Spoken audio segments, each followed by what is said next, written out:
Toby thought his new English teacher was just quiet and strange, until students started disappearing one by one. Room 4B hides something ancient, and Toby might be next. Step into a chilling journey where memory is erased and shadows no longer follow. If you're drawn to psychological horror, mysterious disappearances, and stories that bend reality, this is the tale for you. It began on the first rainy morning of October. The bell echoed through the empty hallway, shrill and too loud for the silence that had settled before it.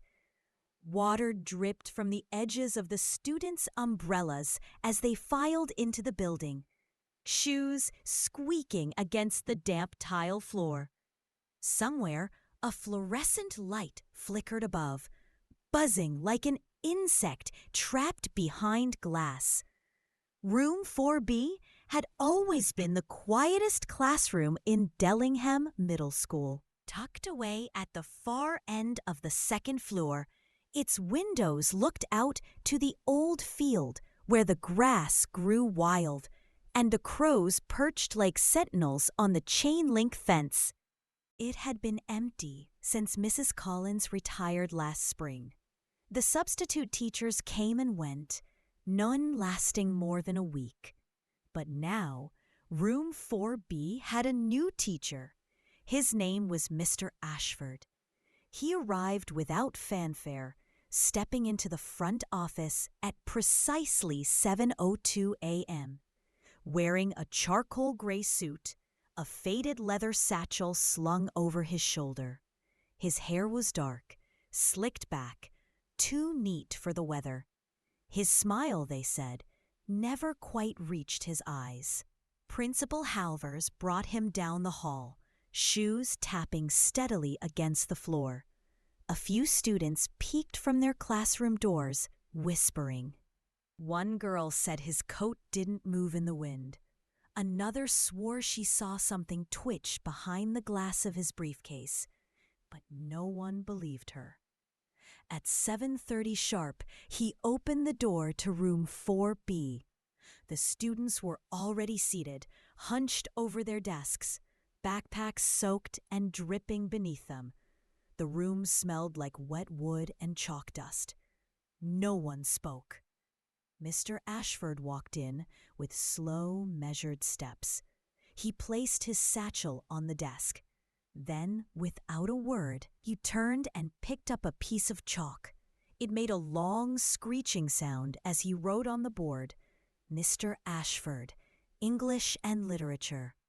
That sound, chalk dragging, hesitating, screeching again, was not like any other.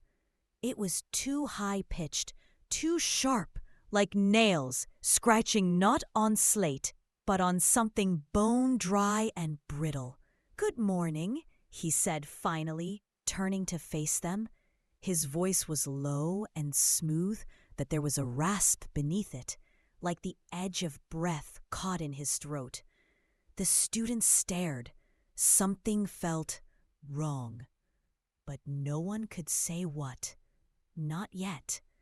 Toby Miller was the first to notice it. During lunch, while his friends talked about the new cafeteria menu and whether the vending machine would ever be fixed, Toby sat by the window in the library, staring down into the schoolyard. He didn't know why he kept watching Mr. Ashford. Maybe it was the way the teacher stood, completely still beneath the overhang, as the rain poured around him. Or maybe it was because the puddles near his feet weren't disturbed. No splashes, no drops bouncing off his shoes. And there was no shadow, not a faint one, not a blur, just the concrete, empty.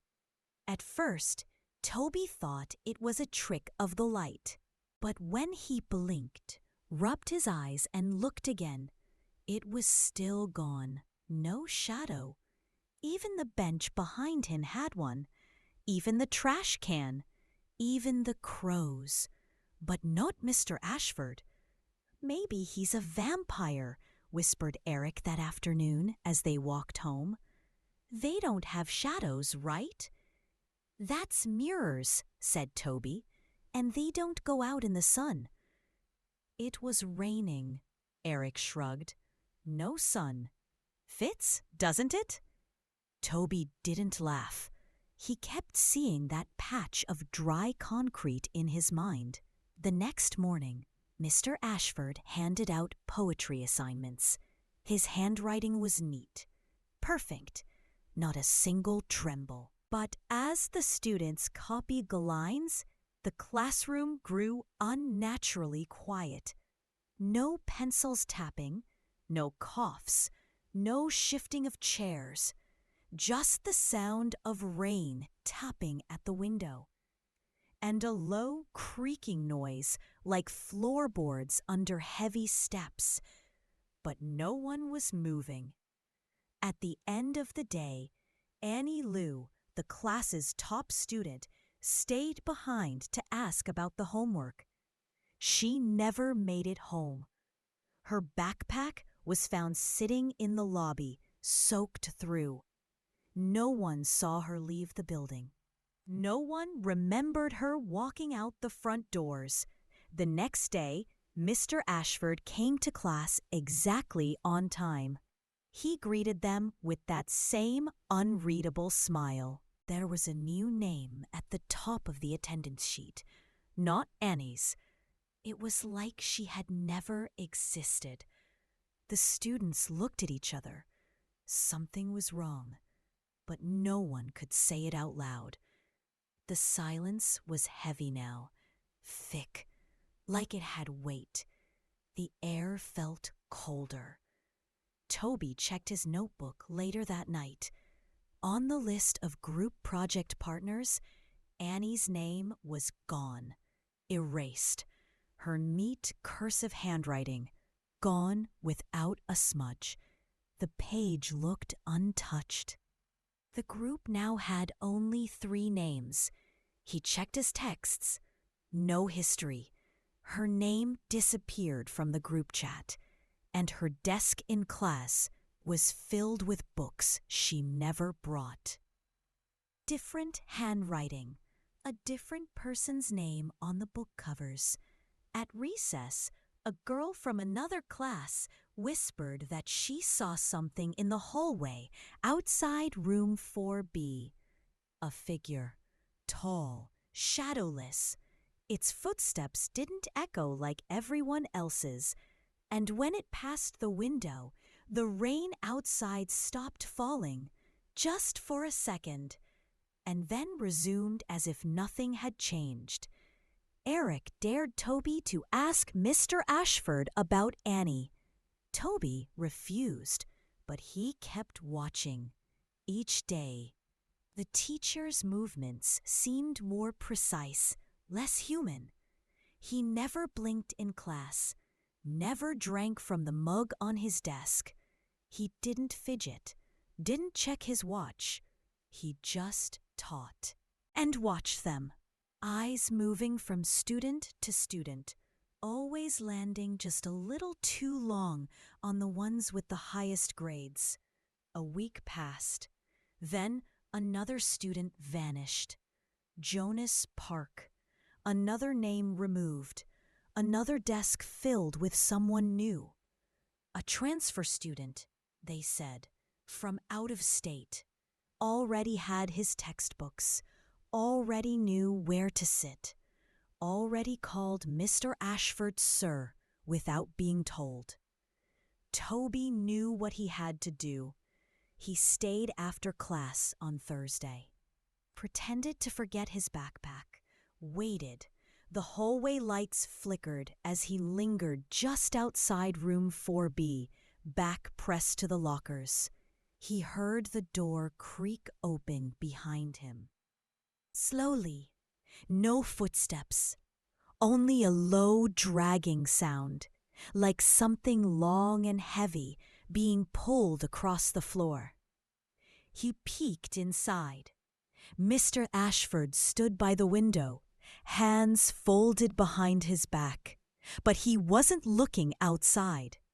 He was staring at his reflection in the glass. Only there was no reflection, just the rain. And behind him, a faint shape moved on the wall. A shadow, but it wasn't his. It was writhing, twisting, like smoke caught in slow motion. Toby stumbled back, heart pounding in his throat. The teacher turned, smiling. "Forgot something, Mr. Miller?" The way he said it, it was cold, too knowing. Toby didn't answer. He grabbed his bag and ran. That night, he didn't sleep. Outside, the wind howled like something angry, and the trees scratched the window like fingernails on glass. Every time he closed his eyes, he saw that shape, shifting, reaching. He woke up gasping, and he knew Mr. Ashford wasn't just a teacher. Something else had come to room 4B, something ancient, and it wanted the best of them. One by one, it rained for 7 days after Jonas Park disappeared. The sky hung low over Dellingham Middle School, a dull slab of gray pressing down, never breaking. Rain pattered against the windows in slow, steady rhythm, like fingers tapping to a heartbeat only the school could hear. The hallways were quieter now. Even the usual whispers and giggles had faded. Something lingered in the air. Not just fear, but awareness. They all felt it. Mr. Ralph Taylor joined the South. Ashford moved through the corridors like he had always belonged, like the school had been waiting for him all along. He greeted the other teachers with polite nods, but none seemed eager to talk to him. He passed through the halls without a sound, his footsteps strangely muffled, even on the old wood of the upper floor. And still, no shadow followed him. Not even when the late morning sun broke briefly through the clouds and cast long shadows from trees and flagpoles across the playground. Not even then. Toby noticed. Every day, he started keeping a notebook, not for homework, but for tracking the disappearances. Annie Lou, October 3rd. Jonas Park, October 10th. Both top of the class, both gone, replaced, forgotten, except by him. He had tried to talk to Eric about it again, but his friend only laughed nervously and changed the subject. "You're seeing things," he said, eyes darting away. "Don't make it weird." But it was weird. And that Wednesday, it got worse. They were reading The Raven by Edgar Allan Poe. Mr. Ashford's voice was the only sound in the room, deep and rolling, carrying each word like a sermon. He didn't need the book. He recited it from memory, pacing slowly between rows of desks, his fingers trailing lightly over each surface. Toby flinched when those cold fingers brushed his shoulder. They left no warmth behind. As the poem reached the word nevermore, the classroom lights flickered, just for a moment. Then the loudspeaker crackled. A sharp, high-pitched buzz burst into the room before cutting off, replaced by silence so sudden it made Toby's ears ring. A girl screamed. It was quiet, sharp, barely more than a gasp, but everyone turned. It came from Emily Reyes, the new girl who had replaced Annie's seat. Her eyes were wide, her mouth slightly open, hand trembling as she pointed at the board. But there was nothing there, just Mr. Ashford's name in chalk. The teacher turned to her, his voice as calm as ever. "Is something wrong, Miss Reyes?" She shook her head. Fast. Too fast. "No, sorry. I just thought I saw." Mr. Ashford tilted his head. "You thought you saw what?" But she didn't finish. Her hands gripped the edge of her desk like she was holding on to something invisible, trying not to float away. Her mouth stayed open, but no words came. Mr. Ashford smiled and walked away. The lights buzzed back on.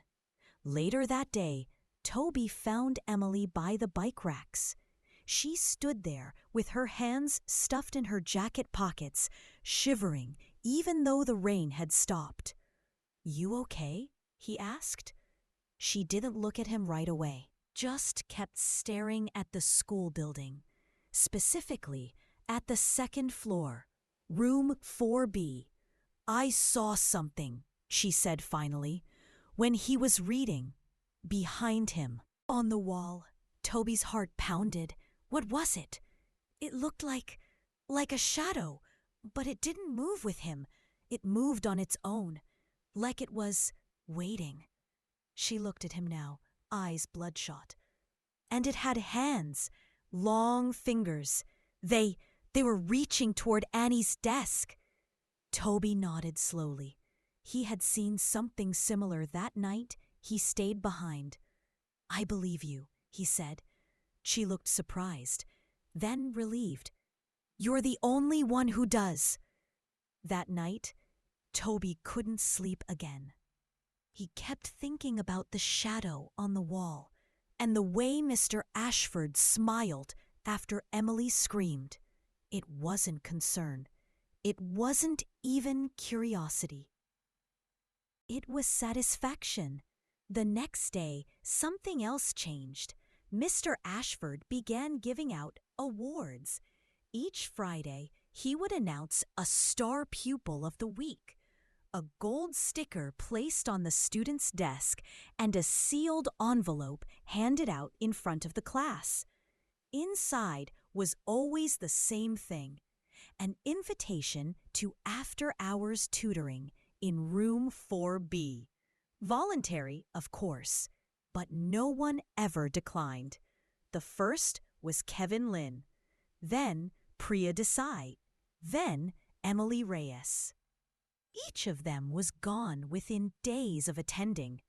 The school never made announcements. The desks were just filled by new names. Transfer students, always ready with answers, always perfectly behaved. No one remembered the old ones, except Toby. He had started copying their names onto the inside of his locker in Sharpie, just to remind himself they had existed. By Friday, the list was 6 names long. That afternoon, he saw his own name written on the board under star pupil. His blood ran cold. The envelope came at the end of the day. Mr. Ashford handed it to him with that same unsettling smile. His eyes held Toby's for a moment too long. "You've shown excellent progress," he said. "I expect great things." The envelope was cold. Toby didn't open it. He stuffed it in his backpack and ran all the way home through the rain. That night, the rain didn't sound like rain. It sounded like fingers tapping on the windows, trying to get in. And there were whispers, low and wet, like voices underwater, calling his name. He didn't go to school the next day, faked a fever. His mom didn't ask questions. He spent the whole day reading through library forums online. He looked up old articles about Dellingham Middle School. There wasn't much, except for one old news clipping from 1973. A teacher had gone missing. Room 4B. His name was Mr. Alton Sherwood. Students remembered him as quiet, polite, highly intelligent. Then, one day, he vanished. The the school never explained. Said he moved away, retired early. Toby stared at the black and white photo in the newspaper scan. Mr. Sherwood. He had the same smile as Mr. Ashford. Exactly the same! But his eyes, they looked younger. The article ended with a quote from one of his former students. "He was the best teacher I ever had, but he never cast a shadow." Toby sat back in his chair, heart thundering. It wasn't just happening now. It had happened before, and no one remembered, because the ones who did disappeared. That night, Toby opened the envelope. Inside was a slip of black paper. Not white, not gold, black. The handwriting was smooth and inky, almost alive. "You are ready. Room 4B, midnight." He dropped it. It felt too heavy for its size, like it carried more than just ink, like it carried a piece of something ancient, something watching, something hungry. Toby backed away from his desk. Outside, the street lamp flickered, and for a brief second, in the corner of the room, something moved. Not big, just a shape, flickering, crawling along the wall. It didn't have a face, just fingers, long, bony, dragging along the wallpaper. He closed his eyes, but the sound didn't stop. It scraped, scraped, scraped, like chalk on bone. Toby didn't sleep that night. The black paper still sat on his desk, untouched since he dropped it. It looked darker now, like it absorbed the light from the lamp above. He had tried to throw it away once, but the paper was gone the next morning, and back on his desk by the time he got home from school. He was sure of one thing now. Mr. Ashford wasn't just taking students. He was replacing them, piece by piece, memory by memory.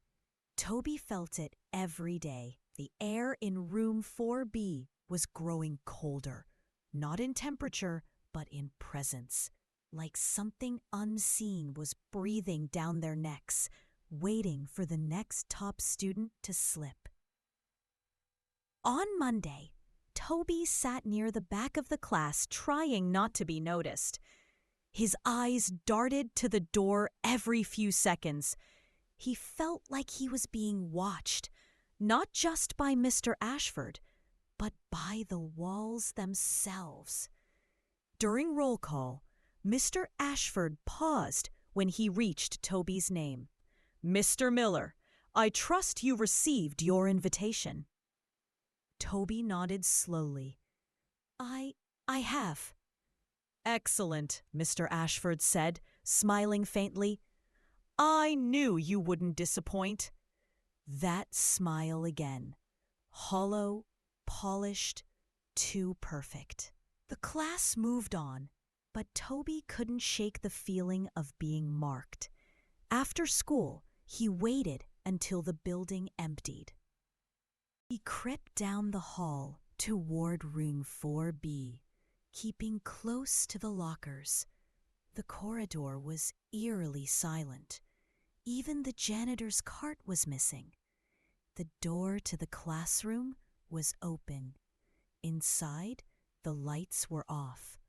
Only the flicker of the hallway bulb behind him cast any glow into the room. He stepped closer. His heart pounded harder with every step. The inside of the classroom looked wrong.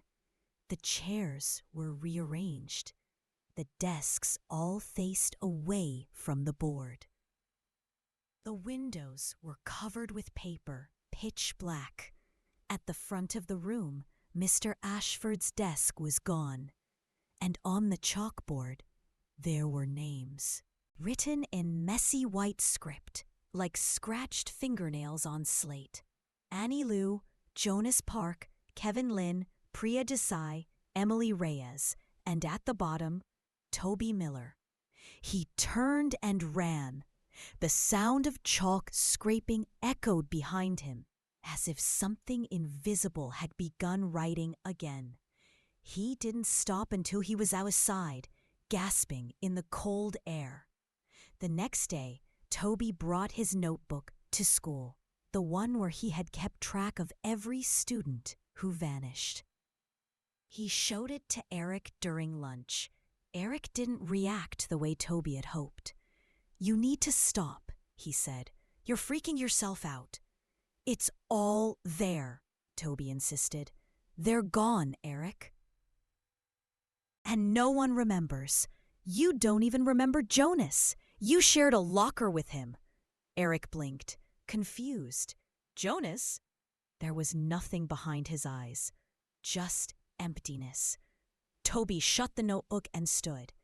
"I'm going to prove it. Tonight. Midnight. Room 4B. Eric grabbed his arm. "Don't be stupid. You go in there, you won't come out." Toby looked him dead in the eyes. "Then help me." That night, Toby packed a flashlight, his notebook, and a small digital recorder. He wasn't sure what he was looking for, only that he couldn't ignore it anymore. At 11:45 p.m., he snuck out of the house and biked to school. The building was darker than usual. The windows looked blacked out, not from curtains, but from something pressing against the glass from the inside. When he reached the front doors, they were unlocked. The halls were empty, but not quiet. There was a low hum, like a deep vibration in the walls. As he climbed the stairs to the second floor, the sound grew louder. It wasn't mechanical. It was alive, a low groan, like something breathing through stone. He reached room 4B at 11:59. The door opened on its own. Inside, the room had changed. The desks were gone. The chalkboard was now a mirror, black and glossy and rippling like the surface of water. The floor was not the floor. It was dark and pulsing, flesh-like. He stepped inside. The door closed. He turned on the flashlight. It flickered. Once, twice, then died. The room went pitch black. But he wasn't alone. Footsteps, slow, wet, coming closer. A hand touched his shoulder. He screamed, but no sound came out. Instead, a voice whispered into his ear. It was smooth, dry. "You're doing well, mister." Miller, top of the class. He spun around. Nothing there. Only the mirror. And in the mirror, he saw the others. Annie, Jonas, Emily, Kevin, Priya. They were there, but twisted. Their eyes were wide, mouths open, silent screams frozen on their faces. They were trapped behind the glass. He reached toward it, trembling. His fingertips met the surface. It felt warm and soft, like skin. Suddenly, the glass moved. Hands shot out. Bony, pale, dragging nails across the edge, trying to pull him in. Toby screamed, and the room changed again. Lights on, chairs back. Mr. Ashford stood at the board, smiling.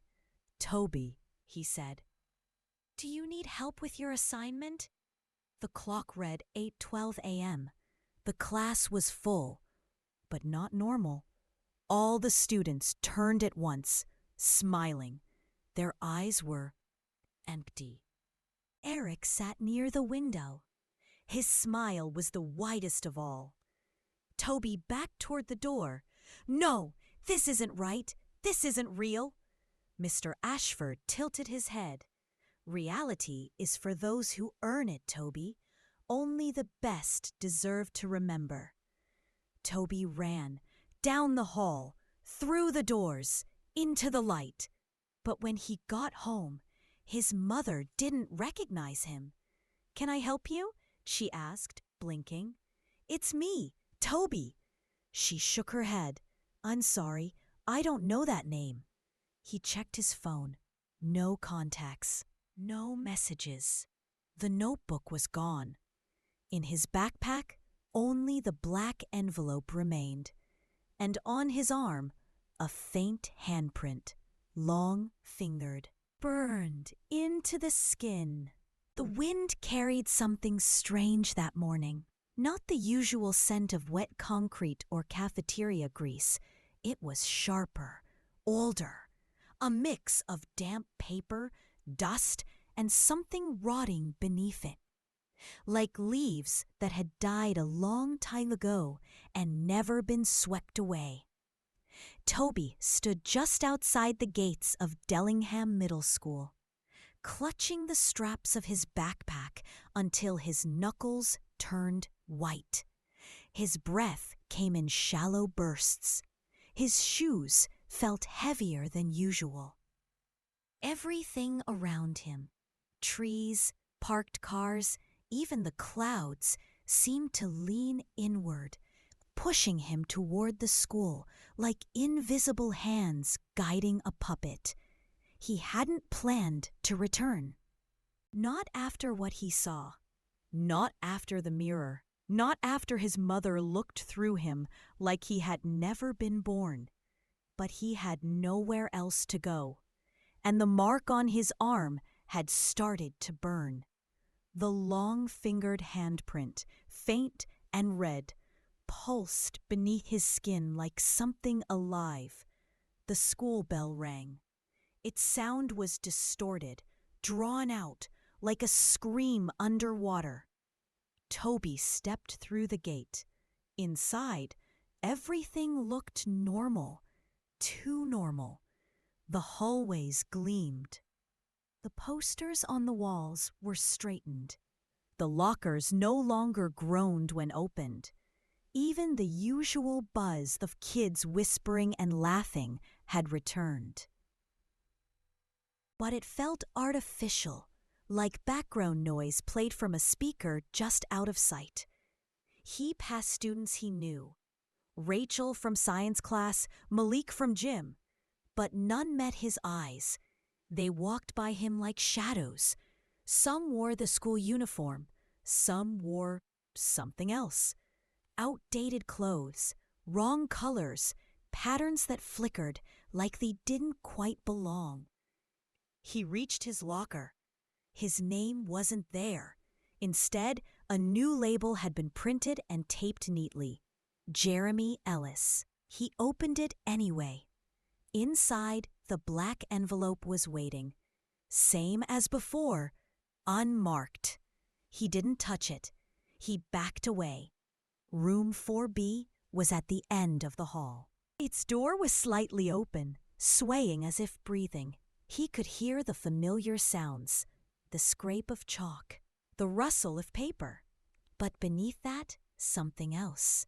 A slow dripping sound, like blood onto tile, or something thicker. He turned and walked the other way. During third period, Toby snuck into the janitor's closet. He needed proof, something real, something that couldn't be erased or rewritten by whatever Mr. Ashford was. He found an old Polaroid camera, dusty. Batteries corroded, but beside it, wrapped in a moldy cloth, was a digital recorder, exactly like the one he'd brought with him that night. But he hadn't told anyone. He grabbed it, checked the screen. One file, dated 2 days ago. He played it. Silence, then breathing. Then Mr. Ashford's voice. "Memory is clay, Mr. Miller. Shapeable, erasable. You should be honored. Few are chosen to be unwritten." Then the sound of scratching, like chalk. No, not chalk. Claws, scraping bone. The file ended with Toby's own voice, distorted and weak. "They're in the walls. They're behind the glass. Help!" The recording clicked off. Toby staggered back and dropped the recorder. It broke open, batteries rolling across the floor. The air inside the closet turned cold, and from behind the shelves came a sound, a whisper, barely louder than breath. "He sees you now." Toby ran. He hid in the library, not the new wing, but the old one, through the door that was supposed to be locked. Dust hung in the air like mist, and the overhead lights buzzed with that soft, stuttering rhythm. On, off, on, off. Rows of books, many with blank spines or covers too faded to read, loomed like headstones. He ducked between two shelves and sat on the floor, hugging his knees. Something was wrong with time. Lunch had passed. Fourth period was over. But when he checked the clock on the wall, it still read 10:15 a.m.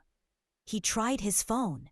Black screen. Then a message appeared. "Do not forget, the best must be preserved." The screen cracked. From the inside. He dropped it. It hissed. Like a snake just behind his ear. From the shelves, a book tumbled out and hit the ground beside him. Toby picked it up. It had no title. He opened it. Inside were pages filled with handwriting. His handwriting. Journal entries. Notes about Mr. Ashford. The list of missing students. Even his dream from last week. The one where he was stuck in room 4B with hands pressing against the glass from the inside. But there were pages he hadn't written yet. Pages that told what was coming. What would happen next. And one line repeated over and over. "When the chalk runs red, the final lesson begins." He dropped the book and fled the library. The smell of rotten leaves followed him. Toby didn't go back to class. He found a spot behind the stage in the auditorium and curled up there, hidden by curtains and prop boxes. He tried to stay awake, but the cold, the silence, the low rhythmic creaking of the building, it pulled at him. Sleep came like a tide. He dreamed of room 4B. This time, he wasn't standing outside it. He was inside, alone, desks gone, chalkboard broken, the mirror shattered across the wall, bleeding ink from its cracks. And in the center of the room, Mr. Ashford stood barefoot on the tiled floor, his shadow stretching unnaturally far behind him. But it didn't move with him. It moved on its own. It slithered toward Toby, curling like smoke, like a living thing made of everything that had ever been forgotten. Mr. Ashford raised his hand. "You are still resisting," he said. "That's admirable." His fingers curled, and Toby felt pressure on his chest, like invisible claws pressing down. "You were chosen because you remembered. That is your gift and your curse." Toby gasped. The room swam. "You erased them! All of them!" "No," Mr. Ashford said calmly. "They were refiled." He stepped closer. The mirror behind him pulsed. "You think memory is a right? It is not. It is a privilege, and privileges must be earned." The ground cracked beneath Toby. Hands reached up from below. Dozens, pale, long-fingered, grasping. The air filled with the smell of chalk and rot. Then he woke up, gasping, alone on the stage floor, but not really alone. In the darkness behind the curtains, something moved, slow, dragging footsteps, and a faint whisper. Not words, just the sound of breath coming closer. He ran again. When the final bell rang, Toby didn't go home. He sat on the swings behind the gym, staring at the empty schoolyard. Rain started again, soft at first, then harder, until it soaked through his jacket. Across the blacktop, something flickered. He turned. A girl stood there. Annie Lou. Not how she looked before. Pale, mouth open, eyes wide and unblinking. She raised one trembling arm and pointed toward the second floor. Room 4B. Toby stood. The swing chains groaned behind him. From above, the lights in room 4B flickered. Then went dark. The smell of chalk and rotten leaves filled the air. And Toby knew, tomorrow, someone else would be missing, unless he went back in. Toby returned to school with dirt under his fingernails and a plan he barely understood. That night, after the ghost of Annie Lou vanished into the rain, he had gone home and opened every notebook he owned. He scrawled names, dates, floor maps of the school, anything that could help him trace where the missing students went. But it was one torn corner of a forgotten yearbook in the attic that changed everything. In the photo of room 4B from 1973, there was a student standing alone in the back. His eyes were dark, too dark to be natural. No name beneath his image. Just an ink smudge where the caption had once been. Toby stared at that face until it made his skin crawl. It was the same look Mr. Ashford wore whenever he thought no one was watching. But it wasn't just his face.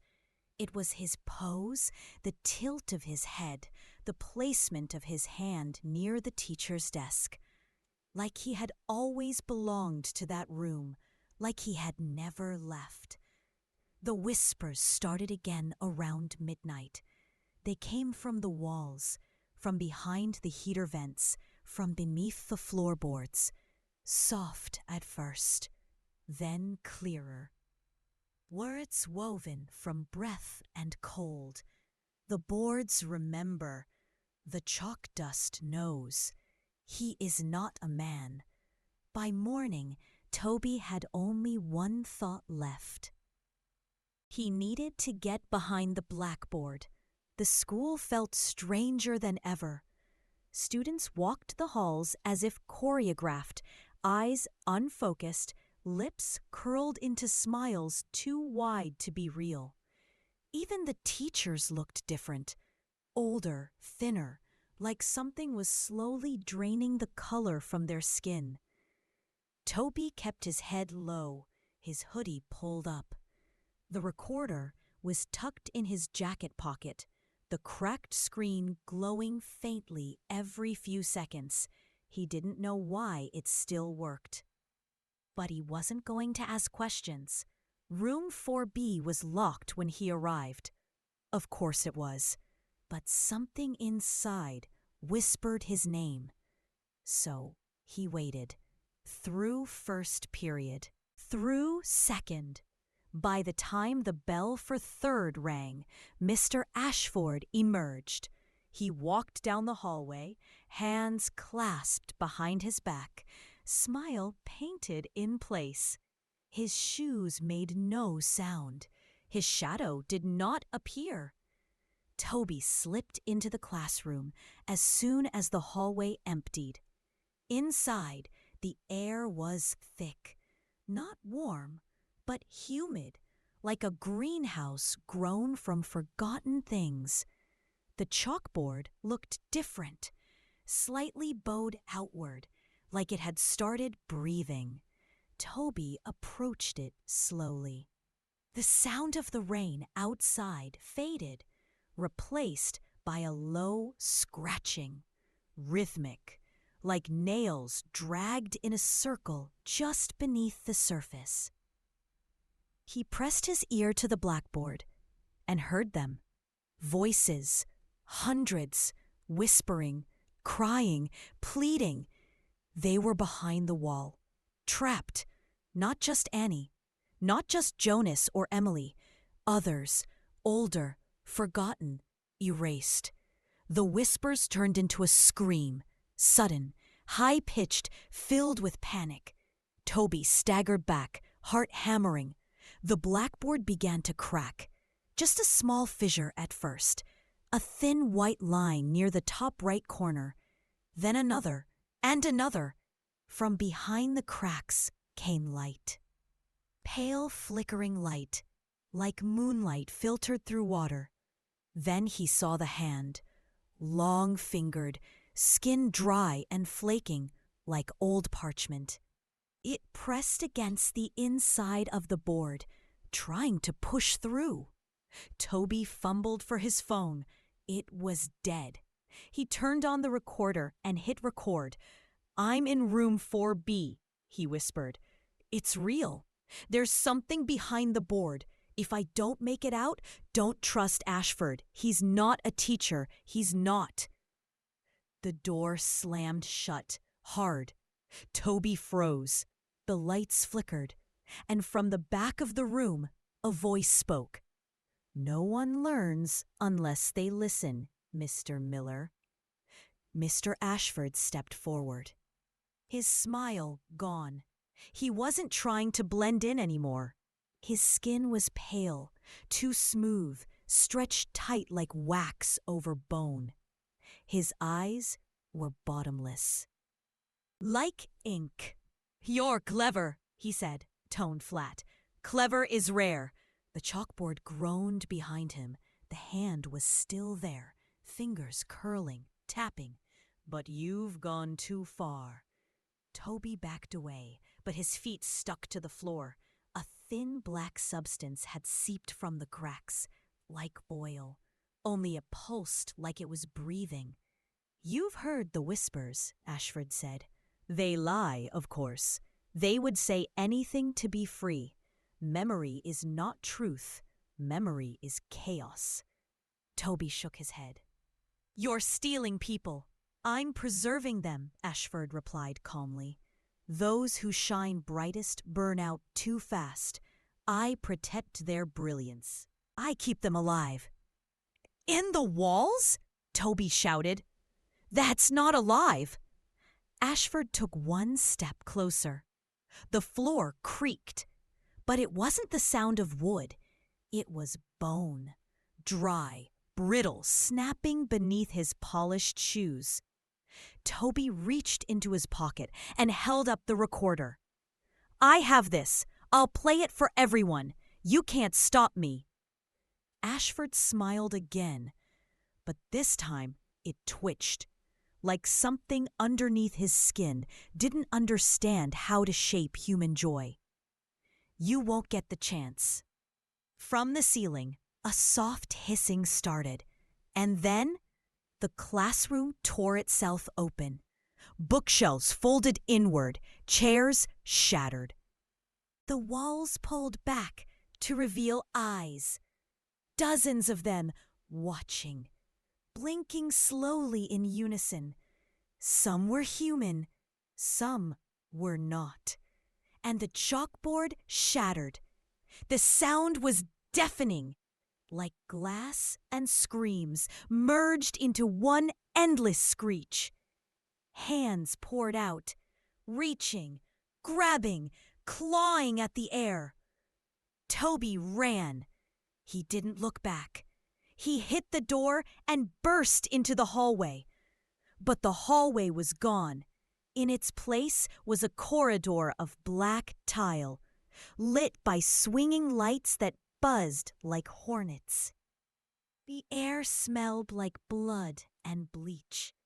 Behind him, the voices screamed, then whispered again, over and over.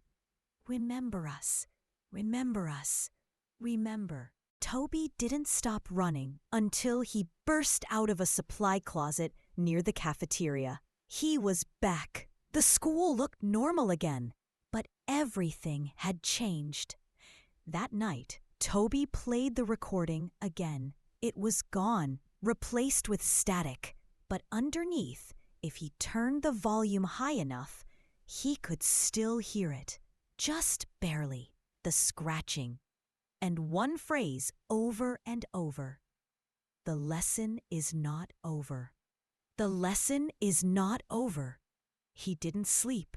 Not that he could. Because behind the closet door in his room, something was whispering, scraping, waiting for him to open it. Toby sat in the back of room 4B the next morning, heart thudding like a drum that wouldn't stop.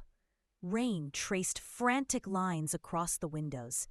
The air smelled faintly of sulfur and wet plaster. Every time he blinked, he saw the shattered blackboard from the day before, bleeding light and shadows. But now, it was whole again, smooth, untouched, as if nothing had happened. As if the screams, the eyes, the reaching hands had never existed. But Toby knew better. The room was quieter than usual. No one coughed. No one scribbled in their notebooks. No one turned pages. The other students sat rigid, eyes glassy, bodies still. They looked alive. They felt wrong. He scanned their faces, one by one, and that's when he noticed it. The boy sitting at Kevin Lynn's old desk wasn't a new student. Toby remembered him, Brian Curtis, from another class. He'd been failing math all semester. Now he sat ramrod straight, pencil in hand, answering questions before they were asked. 3 rows over, Priya's old spot was now occupied by Sarah Adams. But her hair was too dark, her eyes too wide, and she was writing, fast, mechanical, like the letters were already inside her wrist, waiting to spill out. He glanced toward the front of the room. Mr. Ashford stood motionless beside the chalkboard, arms crossed behind his back, smile barely there. He wasn't teaching, he was watching. Toby shifted in his seat. The chair creaked slightly. Ashford's head turned, slowly. Their eyes met, and Toby's mouth went dry. Mr. Ashford gave a slight nod, then tapped the clipboard on his desk. The attendance sheet, something twisted in Toby's stomach. After class, Toby waited until the hallway cleared. He approached the teacher's desk slowly. Every instinct screamed for him to run, but he needed to know. He needed to see it. He reached for the clipboard. Mr. Ashford didn't stop him. The paper was clean. White, too white. At the top, room 4B, student roster, week of October 23rd. He scanned the list. 20 names. No Annie, no Jonas, no Emily, no Kevin, no Priya, no Toby. He blinked, scrolled again. Nothing. But at the bottom, there was a note in red ink. Audit pending. Identity reassignment in progress. His knees buckled slightly. He placed the clipboard back on the desk with trembling hands. Something wrong, Mr. Miller? Ashford's voice was soft, almost gentle. Toby shook his head. No, sir. Good, said Ashford. Clarity is essential for proper placement. Toby turned to leave, but paused when Ashford added one final comment. We're always revising the roster. Sometimes names must be corrected. The door closed behind him without sound. Toby ran to the library, the old wing again. He slammed the door shut and pulled a chair under the handle. Every light in the room flickered twice, then held steady. He searched the shelves for the untitled book he had found days ago. It was gone. In its place, a new book. Black cover. No spine. He pulled it free. Inside were photos. Not drawings. Photos. Each one showed a classroom. Room 4B. Different decades. Different students. All with the same teacher. The man changed faces. Different skin. Different hair. Different smiles. But always the same posture. The same shadowless presence. Sometimes male. Sometimes female. Sometimes neither. Sometimes barely human. Page after page, year after year. And in every class, one seat was always empty, marked with a symbol, a circle with a vertical line through it. He reached the final page.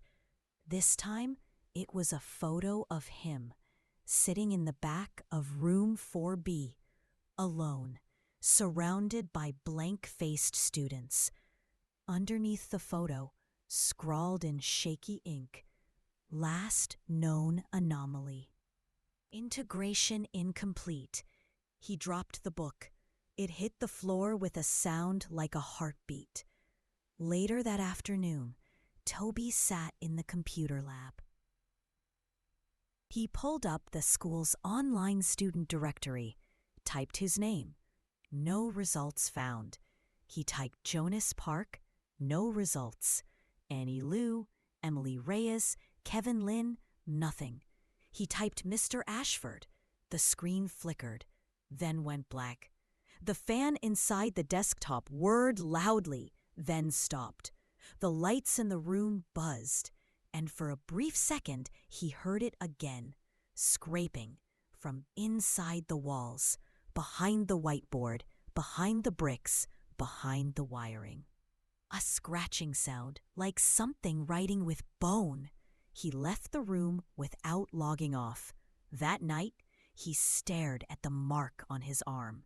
The long-fingered handprint had faded, but not entirely. It still pulsed sometimes, especially when he was near the school, or when he touched certain doorknobs. He tried calling his mom. No answer. He called Eric. "This number is no longer in service." He opened his text messages. Blank. No threads, no photos, no contacts. Except one. A single message. From unknown. "Have you accepted your placement?" He didn't reply. Instead, he went to his desk. He wrote every name he could remember. He filled an entire notebook. And at the bottom, he scrawled in capital letters, "I am not a revision." The page tore from the force of his hand. He left the book under his bed, just in case he vanished. The next day, he returned to room 4B before sunrise. He broke in through the janitor's stairwell. The classroom was empty, dark. The blackboard was polished, clean. But faintly, if he stared long enough, he could still see the cracks, hairline fractures along the edges. He pressed his palm against the center. It felt warm, then cold, then something pushed back. His hand flew away. On the board, in fresh chalk, a single sentence appeared. Integration complete. He stumbled backward. No, it couldn't be. He turned to leave, but the door was gone. In its place, a wall. Smooth, seamless, no exit. And from behind him, a sound began to rise. Faint at first, then louder. The sound of pages turning. Faster and faster. Louder and louder. Until it drowned everything else. And a whisper came through the noise. clear, right beside his ear. "Welcome to the curriculum!" Toby screamed, but the room swallowed the sound whole, and the attendance sheet updated itself again. The clock in room 4B never ticked. It sat above the door, its hands frozen at 3:06, the minute Annie Lou had disappeared. No one mentioned it. No one looked up at it.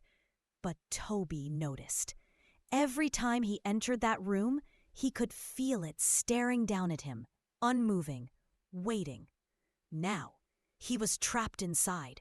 The chalkboard pulsed behind him, not with light, but with sound, a faint thudding, like fists banging on the inside of a coffin. The desks were gone again. The walls had shifted.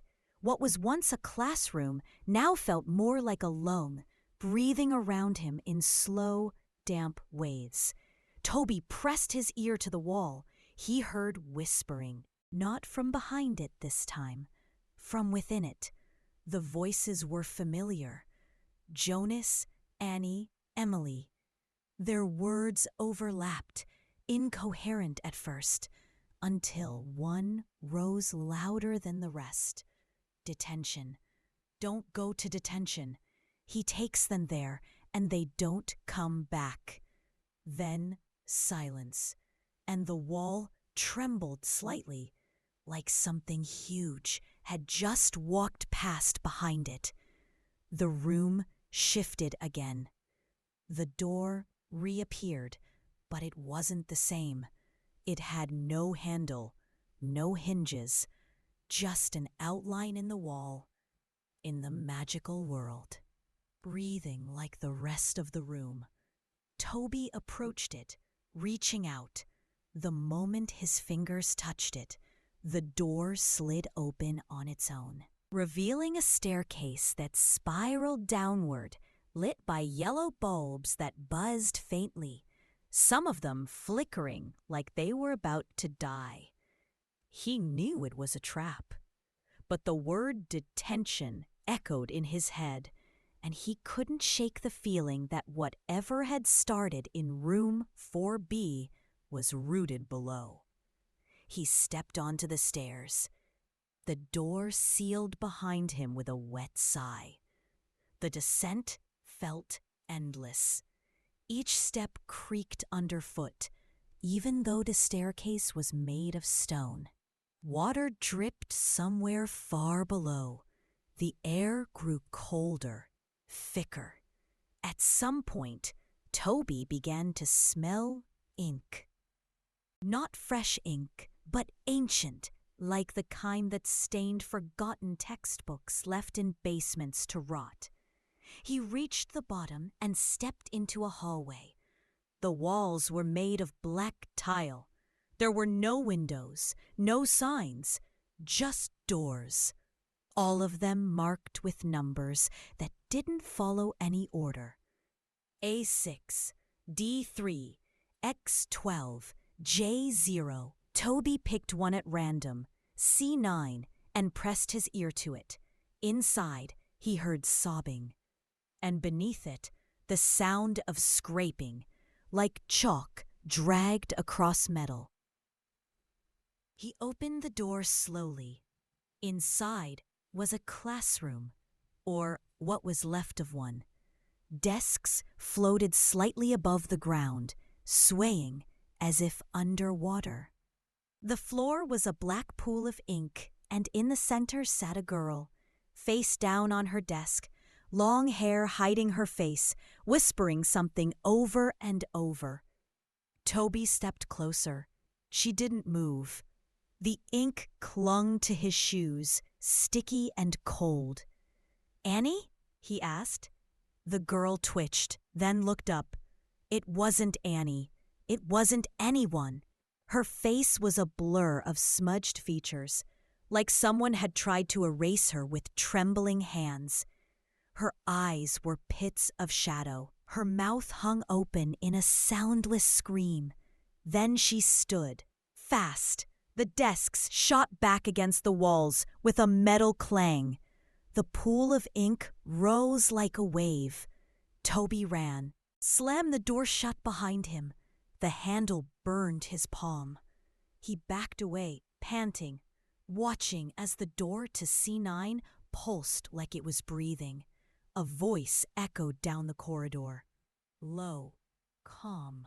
Students must not wander during detention. Mr. Ashford, he was here. Toby turned and ran. The hallway twisted, turned, reshaped itself. Doors disappeared. Lights blinked out. And then he heard it. Footsteps. Not loud, not fast. Measured, precise. Like a metronome set to his heartbeat. He ducked into another door. F1, and slammed it shut. Inside, everything was white. Blindingly so. Rows of empty desks. A single projector playing a film on a blank wall. The film flickered, black and white, showing old classroom footage from decades ago. Kids sitting quietly, eyes forward, smiling wide. But as the reel played, the footage shifted. The children stopped smiling. One by one, they turned toward the camera. Their eyes hollowed, their skin sagged, and one by one, they vanished from their seats. The film continued as if nothing had happened. Toby stepped closer to the projector. There was no film reel. The machine was empty. Still, it played. He yanked the power cord. The projector kept going, and the footage changed. Now it showed room 4B. Today, Toby's desk, empty. Every other student in place.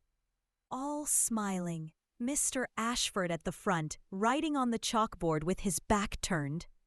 Then, Ashford stopped, turned, and looked directly at the camera, directly at Toby. Then the screen went black. The projector let out a final hiss and stopped. The walls began to bleed ink from every corner, filling the room. Toby grabbed the doorknob. It twisted hard, but the door wouldn't open. From behind him came a voice, childlike, feminine. "You're not supposed to be here." He turned. One of the desks now had a student sitting in it. A girl, wearing a uniform from the 1960s, her hair in braids, her mouth stitched shut with red thread. She tilted her head, stared at him, then raised one hand and pointed. The wall behind him split open. A crack in reality. A way out. He didn't question it. He ran through. He emerged in the school auditorium, empty, silent. The stage lights flickered to life one by one. The curtains parted, and in the center stood Mr. Ashford, no longer smiling, his shadow stretched across the floor. But in the wrong direction. Toby stumbled back. Ashford stepped forward. "Mr. Miller, you've disrupted the curriculum." Toby clenched his fists. "I'm not part of your class. I'm not some name on a page." Ashford raised an eyebrow. "Oh? Then why do you exist here? Only here? Why does no one remember you beyond these walls?" Toby froze. Ashford's voice softened. "You were a fragment, a misprint, a note in the margin." Toby shook his head. "No, I'm real." Ashford reached out a hand, palm pale, fingers long. "Come then, prove it. Stay. Let me correct you properly." The stage behind him shifted, opened. Inside was the mirror again, cracked, bleeding light. And inside it, Toby saw himself, sitting in a classroom that no longer existed, eyes wide, mouth open, screaming without sound. He turned and ran. The auditorium howled behind him. as did the whispering voices, as did the footsteps that followed. He didn't stop until he reached the exit doors. He shoved them open, and outside, the world was empty. No students, no cars, just fog and the faint smell of ink and chalk dust. He stepped into it, and the doors behind him vanished. The fog swallowed Toby whole. It pressed against his skin like wet cotton, clinging to his clothes and hair, thick enough to blur the outlines of the world. He couldn't see more than a few feet in front of him. The school was gone. The streets were gone. Even the sky had vanished, replaced with a ceiling of swirling gray. He kept walking.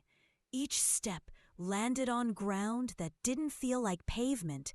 It felt softer, spongier, like pages soaked in water. Or flesh. He didn't call out. He didn't want to know what else might be out there. But in the silence, there was a sound. A bell. Faint, far off, ringing every few seconds. He followed it. The fog began to thin around him, revealing a building in the distance. Familiar, monolithic, Dellingham Middle School. It stood where it had always stood. But something about it was wrong. The bricks were darker. The windows were smeared with something thick. The flag above the entrance hung limp, though no wind moved through the air. He walked up the steps, shoes squelching with every footfall. The front doors opened before he touched them. Inside, the lights were on, dim, flickering. The hallway was empty, except for one door at the far end, a door Toby had never seen open before. The staff room. It was always locked, always off limits. But now it stood ajar. A low hum vibrated from within. Not electricity, not voices, a pulse. Toby approached. As he stepped through the doorway, the air grew colder, heavy with something metallic. He tasted it on his tongue. Blood. The staff room was bigger than it should have been. It stretched on endlessly, walls lined with filing cabinets that reached the ceiling. Desks were arranged in neat rows, but each one was covered in stacks of paper, bound with red string, thick with dust and mold. The chairs were occupied by mannequins, lifelike, dressed in the clothes of teachers from every decade. Their hands rested on open folders. Their eyes, painted black, stared straight ahead. In the center of the room sat a single desk, empty, but behind it, a figure. Not Mr. Ashford, something older.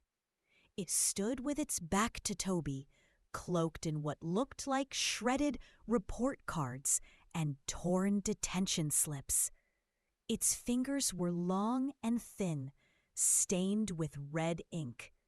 Toby opened his mouth, but the figure spoke first. "You should not be here." Its voice was dry, hollow, like paper rubbed together too long. Toby stepped closer. "Who are you?" The figure turned. Its face was made of parchment covered in names. Names Toby recognized. Names he had written in his notebook. Annie Liu, Jonas Park, Emily Reyes, Kevin Lynn, Priya Desai, and beneath those, Toby Miller. "You were scheduled for removal," it said, tilting its head. "You delayed your erasure. Unusual." "I'm not a mistake," Toby said, voice cracking. "I'm not some revision." The thing moved without sound, gliding across the floor, until it was inches from his face. "No, you are something worse." Its fingers touched Toby's forehead. Suddenly, images flooded his mind. Ashford standing in front of a room full of empty chairs, students melting into the walls, chalk dust swirling into lungs until breath stopped, desks pulsing like hearts, and beneath it all, a file. Toby's file. It read, "Potential anomaly, immune to full integration. Observation continues." The thing withdrew its hand. "You do not belong in this world," it said, "but you remember too much to leave it." Toby backed away. "What are you?" It didn't answer. Instead, it turned to the nearest filing cabinet and opened a drawer. Inside were voices. They poured out like steam. Whispers, sobs, screams, all trapped within the folders. The thing pulled one out, handed it to him. The folder was warm. On the cover, in bold red letters, "Toby Miller, Final Review." "Read," the thing whispered. He opened it. Inside were photos of him. Walking, talking, hiding, watching. Pages of transcripts, his thoughts, his nightmares, things he had never said aloud. At the bottom was a recommendation. Subject is to be detained within the archive unless alternative use is approved by Curator Ashford. Toby slammed the folder shut. "I won't be filed away. I won't be rewritten." The thing exhaled, and the lights dimmed. "Then you must find the unmarked door," it said. Toby stared at it. "The what?" But the figure was already turning, dissolving into a pile of papers that scattered across the room. And on the far wall, where there had once been only cabinets, a new door now stood, unmarked, old wood, knob tarnished with age. Toby stepped toward it. From behind, the mannequins turned their heads to follow him. One by one, their eyes blinked. Once, then they spoke. All at once, voices layered, hundreds at once. "The lesson is not over. The lesson never ends." He grabbed the handle, turned it, and stepped through. He expected darkness. Instead, he found himself in a hallway made of mirrors. Each panel reflected him, but not exactly. Some versions of him wore uniforms. Others had empty eye sockets. One had Mr. Ashford's smile carved into his face. They all stared as he passed. The hallway ended at a staircase, stone, worn down by centuries of footsteps, and at the top, a door with no knob, no markings, no hinges. Just a black outline and the sound of breathing from behind it. He stepped forward, and the walls whispered again, "He is waiting." Toby touched the frame. The door dissolved, and behind it was room 4B, not as it was now, but as it had been years ago. Dim, dusty, desks overturned, and at the front, a young man, not Ashford, but familiar. Dark hair, wide eyes, sitting at the teacher's desk. Hands trembling, he looked up, saw Toby, and whispered, "You're me." Then the door slammed shut behind them both. Toby stood frozen, staring at the boy in the front of room 4B.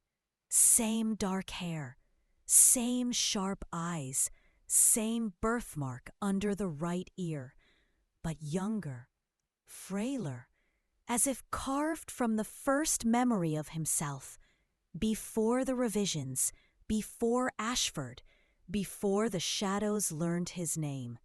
"You're me," Toby whispered. The boy nodded. "I think so. Or what's left?" The room was deathly quiet. No flickering lights, no groaning walls. Just dust in the air, swirling like ash with every breath.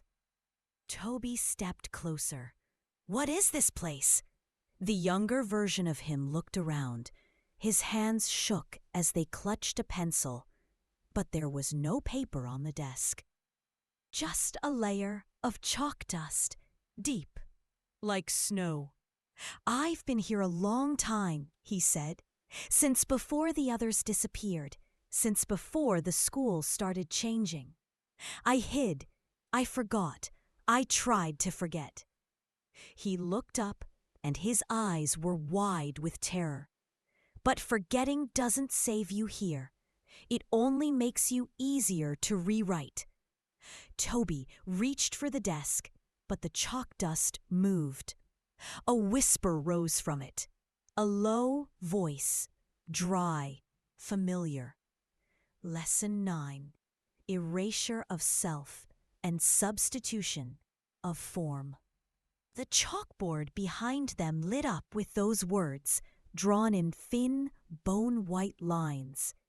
A bell rang somewhere far above, and the room began to shake, not violently, just enough to let them know something was waking up. Toby's double grabbed his arm. "We can't stay here. This lesson, it's not for students. It's for the others, for the ones who take names and wear faces." The lights in the ceiling buzzed. One by one, they flickered out. From behind the board, a sound echoed, like fingernails dragging across slate, only deeper, slower. Toby backed away. The chalkboard cracked. Long, jagged lines crawled across its surface like veins beneath glass. From within the cracks, whispers spilled out. They were reciting something, not in English, not in any language Toby recognized. But he understood it, somehow. Each syllable burned into his ears like molten wax. The boy who was him clutched his head and screamed. "Don't listen! If you listen too long, it pulls you in!" Toby pressed his hands over his ears, but the voices slid between his fingers. The chalkboard exploded, not with glass or smoke, but with names. Thousands of them, pouring into the room in ribbons of light and ink, floating midair before folding into themselves and vanishing. And in their place came figures, empty-eyed, mouths sewn shut, wearing Dellingham uniforms from every era. They walked between the desks, heads tilting, sniffing the air like hounds. One of them stopped inches from Toby. Its stitched mouth stretched into a crooked smile. It reached toward him with long, jointless fingers and froze. Because the younger Toby had started reciting something, a name, his name, over and over. Toby Miller, Toby Miller, Toby Miller. His voice trembled, but it grew louder. Toby understood. He joined in. Toby Miller, Toby Miller, Toby Miller. The thing in front of them shuddered. Its form began to fracture. Cracks spread through its body like splintered porcelain. It let out a scream. A soundless scream that echoed not in the room, but inside Toby's skull. And then it burst into dust. The others followed. One by one, they convulsed, collapsed, dissolved into chalk and static. When the last one fell, the light returned, dim but real. Toby looked at his younger self. You remembered your name, the boy said. It's all I had, Toby answered. That's more than most. There was a silence between them. Then the room shifted again. The walls folded inward. The ceiling stretched upward like a mouth opening, and behind the teacher's desk, a door emerged, old, black, carved into the surface. Final period. Toby's younger self stepped away. I don't think I can follow. Why not? Toby asked. Because I'm not supposed to exist. Not anymore. I'm just a fragment, a cautionary footnote. He smiled sadly. But you're still writing your story. Toby turned to the door. His hand hovered above the knob. It was cold. Behind it, something breathed, slow, patient, hungry. You'll find him there, the boy said. The one who teaches the final lesson. Ashford? The boy shook his head. No, the one before him. Toby swallowed. Will I come back? I don't know, the boy replied. But if you do, bring the others. Toby turned the knob and stepped through. The room on the other side was not a room at all. It was a theater. Endless rows of seats, all filled with shadows. On the stage, a figure waited. Not Ashford, taller, older, wearing a cloak of stitched report cards, faces where buttons should be, names sewn across the hem in crimson thread. It spoke without moving its mouth. You have arrived for the final exam. Toby stood in the center of the stage. Lights above blazed down on him. He squinted into the crowd. The shadows shifted, all watching. The figure raised one hand. State your designation. Toby swallowed. His voice barely came out. Toby Miller. The shadows hissed. Some writhed. The figure nodded. An anomaly, incomplete, improperly erased. It stepped forward. You must answer one question. Speak truth, or be filed forever. Toby's breath caught. Ask it. The lights dimmed, the world shrank, and the figure asked, why must memory be protected? Toby's mouth opened. No answer came. The room trembled. The whispers returned, and the final lesson began. Toby stood under the stage lights, blinded by their intensity, sweat dripping down his neck. The crowd of shadows stared silently from their seats, not breathing, not blinking, just waiting. The figure before him, tall, ancient, stitched from the ruins of 1,000 forgotten records, repeated the question. Why must memory be protected? Behind the voice came a sound like dry leaves tearing in a furnace. Then silence. And then the scratching. That sound again. That infinite sound. Nails on slate, bone on brick, chalk dragged across the backs of teeth. Toby's knees trembled. He had no answer. But something deep inside him stirred. Something old. Something angry. Something real. He looked up and remembered.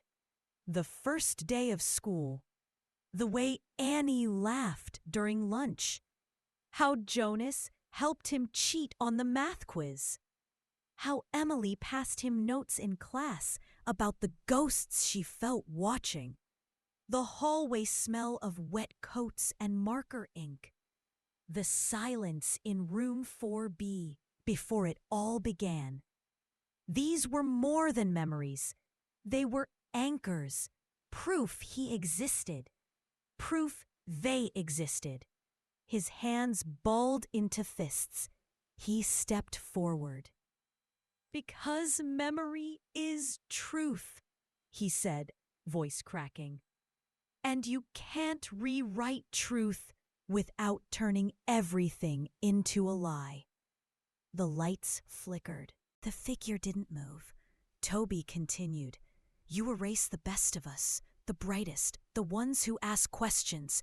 You trap them behind chalkboards and mirrors and tell yourself it's preservation, but it's not. It's fear. The whispers in the room grew louder, restless. The shadows in the seats stirred. Toby's voice rose. You're afraid of what memory does, how it resists, how it builds. That's why you locked it away. He pulled the folder from his jacket, the one labeled Final Review. He tore it open. Pages flew out like birds startled from a nest, scattering across the stage, into the air, toward the audience. Names on every page, faces, moments, each one a beacon. The figure took a step back. Cracks split across its mask of stitched parchment, and the audience began to change. One by one, the shadows peeled away, revealing the lost students. Annie, Jonas, Kevin, Emily, Priya, dozens of others.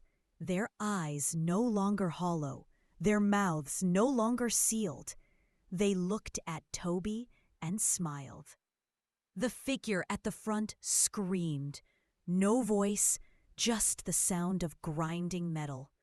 Its body unraveled, threads snapping in midair. It lunged at Toby, reaching, but he stepped aside, and Mr. Ashford stood behind it, smiling. But this time, there was no warmth in the smile, only understanding. You passed, Ashford said.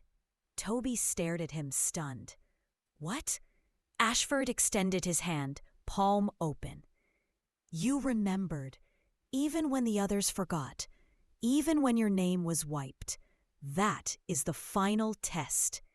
The theater dissolved around them. The stage crumbled into floating dust. The seats vanished. The air rippled. And then they were in room 4B, just as it had been the very first day. Desks in perfect rows, sunlight through the windows. No whispers, no shadows. Ashford stood at the front of the class, his posture perfect. Toby looked down at his hands. The folder was gone. So was the mark on his arm. He turned toward the doorway. The hallway beyond looked normal. Not pulsing, not moving, just quiet. Ashford spoke softly. You may go, Mr. Miller. You have graduated. Toby blinked. What about the others? They'll return soon, Ashford said. Not all at once, but in time. You opened the door. Toby looked back one last time, then stepped through. Outside, the sky was blue. Birds sang. The parking lot shimmered under morning sun. A teacher waved as he passed. Have a good day, Toby. He nodded slowly, unsure what to say. The world felt real, too real. But in his chest, a weight had lifted. He made it home by noon. His mother opened the door, eyes red with tears. Toby, she whispered, where have you been? He didn't answer.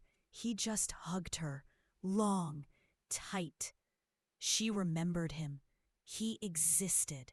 That night, as Toby sat in bed, he opened his new school-issued planner. On the inside of the front cover was a quote written in neat, cursive ink. Those who forget are easy to replace. He shuddered, then flipped to the back. In small, almost invisible lettering, you remembered. So now, remember for the rest. He closed the book, turned off the light. Outside, across the street, a figure stood under a flickering lamp, wearing a gray coat, shadowless, and smiling. Toby didn't flinch. He just stared back, unblinking, and whispered to himself, "Lesson complete."